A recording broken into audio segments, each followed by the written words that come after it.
Yahoo streamed the first ever NFL football game this weekend.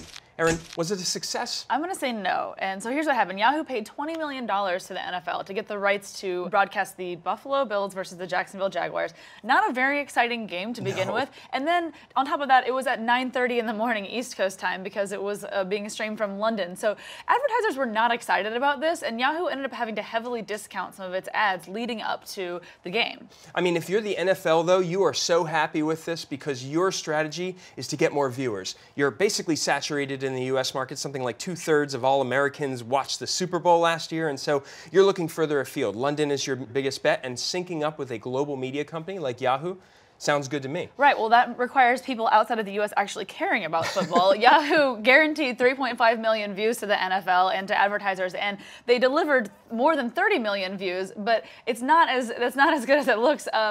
Basically, they did that by artificially boosting their view count by auto-streaming the game to anyone who went to Yahoo's homepage. So those aren't necessarily people who are watching the game, those are people who just came to yahoo.com, and I don't think advertisers want to see that, and I don't think the NFL is going to fall for that either. Well, for sure, but shenanigans aside, the future is definitely streaming, and whether it's, on Yahoo or whether it's Hulu or Netflix, we know that these services are probably going to be delivering a lot more NFL games in the future. The NFL's been able to hang back because it's the most successful U.S. sport, but the fact that this happened, to me, big success. Right, well the problem here is that NFL does have a lot of leverage in this situation, but they need to realize that in order for this to work in the long term, the deals have to be beneficial to the advertisers and the media companies that are hosting them. Yahoo lost money on this, and it's not the first TV deal that Yahoo has lost money on. They recently wrote down $42 million for their investment in Community and some other TV shows, so this is just another bad deal in a string of bad deals for Yahoo, but hopefully the rest of the streaming community is going to realize that these deals need to be beneficial in order for it to last in the long term. That's a fair point.